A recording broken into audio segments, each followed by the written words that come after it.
नमस्ते। अभी हमने बच्चे के झबला तैयार करने के लिए ड्राफ्टिंग सीखी, पेपर पर उसकी प्रॉपर कटिंग करी। अब हम कपड़े पर उसकी कटिंग करना सीखेंगे, कपड़े की कटिंग करना सीखेंगे जिस तरीके से हमने ड्राफ्टिंग की थी। तो आइए शुरुआत करते हैं। देखो, पहले हम जो कपड़ा है वो हमने पहले बोला था कि खड़े में कपड़ा, यहाँ से हम हमकी लंबाई लेंगे और ये ऐसा फोल्ड करके ये चौड़ाई लेंगे। तो चौड़ाई जो दी है हमें छाती का चौथा हिस्सा प्लस 2 या 3 जो भी है वो यहाँ से यहाँ तक हम नाप लेंगे। मैम, इससे पहले मैं ये जानना चाह रहा था कि यदि हम बच्चे के झबले के लिए अगर मार्केट से कपड़ा खरीदते हैं तो कितना कपड़ा हमको खरीदना होगा, क्या साइज होना चाहिए उसका? ठीक है, जैसे कि हम झबला मिनिमम 12 इंच का वगैरह लग लेते हैं तो उसके लिए कपड़े के लंबाई से डबल और उसमें 2 या 3 इंच ज्यादा रखेंगे हम कपड़ा। तो आधा मीटर में भी एक कपड़ा छोटा 10 इंच का हो जाता है, लेकिन हमें 12 इंच का अगर झबला बनाना हो तो 12 24 और 2 इंच ज्यादा मतलब 26 इंच। तो 30 इंच तक हमें कपड़ा लेना चाहिए, ताकि कहीं हम ये छोटा अगर फ्रिल लगानी हो या कुछ स्लीव लगानी हो तो उसका भी हम उसी में यूज कर सकते। तो पहले देखो, हमने ये 6 इंच के हम पहले फोल्ड लगा लेते हैं। और अभी हमारे पास जो पेपर कटिंग है तो वो पेपर कटिंग हम इस पे रख के हम कपड़ा कटिंग कर लेते। ये देखो, ये पहले हमने 6 इंच का बराबर फोल्ड कर लिया। तो ये अभी हम देख रहे हैं कि ये नेक का शेप है। नेक के शेप हमेशा फोल्ड की तरफ आना चाहिए ताकि वो बराबर, ये देखो, ये रखने का तरीका ये ऐसा है। अभी ये देखेंगे आप, यहाँ से यहाँ तक एक ही साइड निकल गई, मतलब फ्रंट निकल गई। तो ये जो आगे का कपड़ा है वो हम ऐसा ही अभी फोल्ड कर लेते हैं और फिर ये ऐसा रख के हम दो पार्ट बराबर से हम इस पर निकाल सकते हैं। और ये भी कटिंग करते समय हम ऐसा रखेंगे।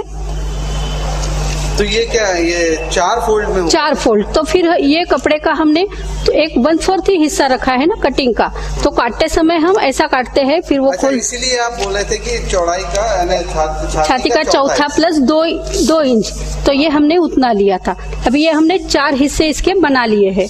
तो ये 4 हिस्से बनाए गए, इसके बाद हम कटिंग कर सकते हैं इसी साइज का ये कपड़े का। ये देखो, ये हमने, और एक देखिए जरूरी कि यहाँ हमने शोल्डर, यहाँ आता है उसका शोल्डर या गला, तो गले की तरफ से भी हमने ये फोल्ड दिया है। और ये तो इधर का भी फोल्ड है जो हमारे फ्रंट और बैक के बराबर बीच में आएगा। दोस्तों, ध्यान से देखिए इस वीडियो को, क्योंकि आपको इसमें ये चीज जरूर ध्यान में रखना है कि आपको कपड़ा किस प्रकार से रखना है, माने आप कपड़े की फोल्डिंग किस प्रकार से होनी चाहिए, और ये जो आपका ये ड्राफ्ट का पेपर है उसको किस तरीके से रखना है। ड्राफ्ट का पेपर एक बार और रिवाइज कीजिए कि ये कपड़ा किस तरीके से रखा हुआ है फिलहाल। ठीक है, पहले देखो, ये हमने 6 इंच लिया था जैसे कि छाती का चौथा प्लस 2। फिर हमने ये लंबाई ले ली और जो कपड़ा पीछे बचा हुआ था वो नीचे फोल्ड करके ये हमने 4 कपड़े बना दिए इसके। ये 1 2 और ये 2, मतलब 4 हो गए।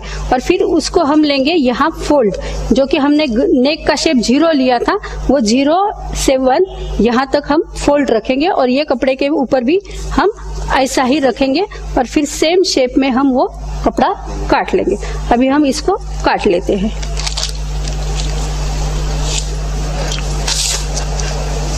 और इस तरीके से ये पेपर को प्रॉपरली उस पे रखें। हाँ, पेपर जो है 0 पॉइंट के 0.1 ही होना चाहिए। हाँ, क्योंकि हमने यहाँ का वो कट किया था इसलिए 0 से 1 हमने लिया था और फिर हम ऐसा का ऐसा ये कट सकते। नहीं तो हम इस पे भी ड्राइंग निकाल के काट सकते हैं चाहे। तो अभी आपको जब समझ में आ जाएगा तो ऐसा नहीं कि हमें ये जरूरी ही पड़ेगा ड्राफ्टिंग का, हम इसी पे नाप के हम इस पर बना देते हैं। हाँ, इससे ड्राफ्टिंग की प्रैक्टिस आपको एक बार फिर और हो जाएगी।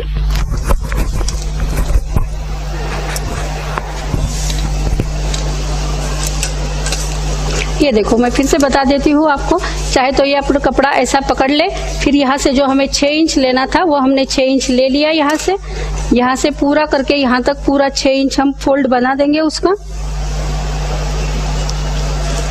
ये देखो, ये 6 इंच हो गया। फिर उसके बाद में हम यहाँ से यहाँ हम 12 में 1 मिला के 13 करेंगे और ये हम फोल्ड कर लेते हैं।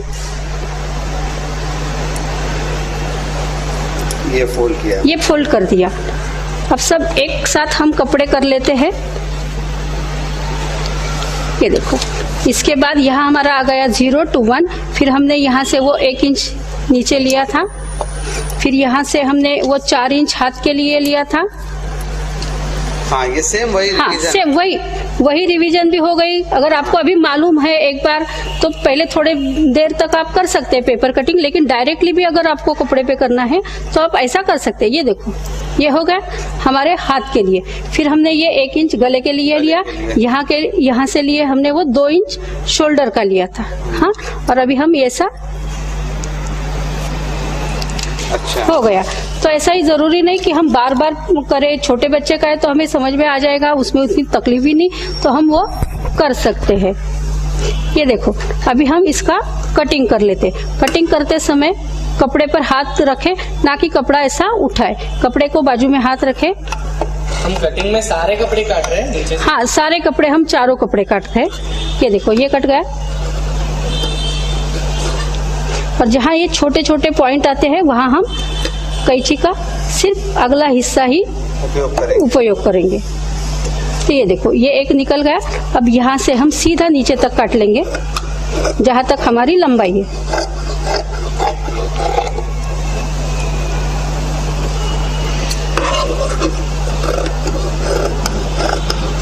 ये जो एक्स्ट्रा कपड़ा था वो भी काट लिया हमने, एक्स्ट्रा कपड़ा काट लिया है। और फिर यहाँ हम वो हाथ के लिए हम छोटा सा एक खचका लगा के रखेंगे।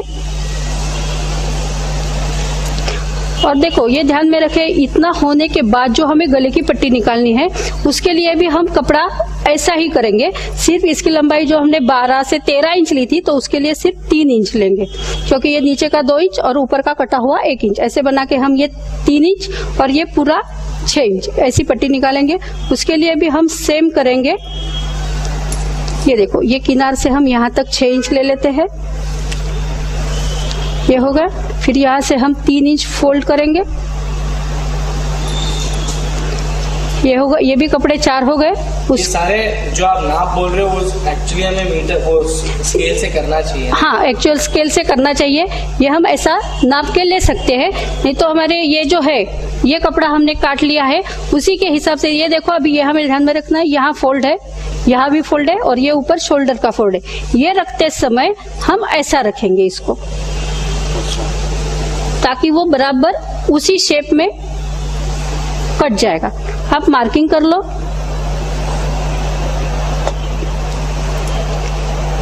ये 3 इंच हमने क्यों मोड़ा हुआ है? 3 इंच मोड़ा है क्योंकि 1 इंच तो हमारा ये ऊपर गले की तरफ जाएगा, और नीचे से हमें फिर से थोड़ा फोल्ड करके सिलाई डालनी है, और थोड़ा रस्सी के लिए बीच में छोड़ना है हमें गैप, बीच में थोड़ा पोर्शन खुला होना चाहिए, इसलिए हमने ये 3 इंच लिया। और अगर आप चाहते हो कि ये थोड़ा फैंसी दिखे, क्योंकि मैंने अभी यही कपड़े का लगाती हूँ, अगर आपको फैंसी चाहिए तो ये आप अलग टाइप का कपड़ा भी ले सकते हैं, अलग कलर का, और उसके लिए आप चाहे तो थोड़ा सा कुछ शेप बना लो, तो ये आपका झबला कुछ थोड़ा अलग दिखेगा।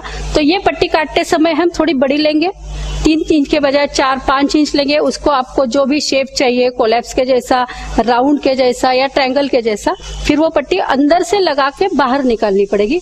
अभी ये पट्टी हम लगा रहे हैं, वो बाहर से लगा के अंदर की तरफ डाल देंगे। तो 2 टाइप, आप थोड़ा उसको फैंसी बनाने के लिए अलग कलर का कपड़ा भी यूज कर सकते हो। अभी ये हम पट्टी काट लेते हैं।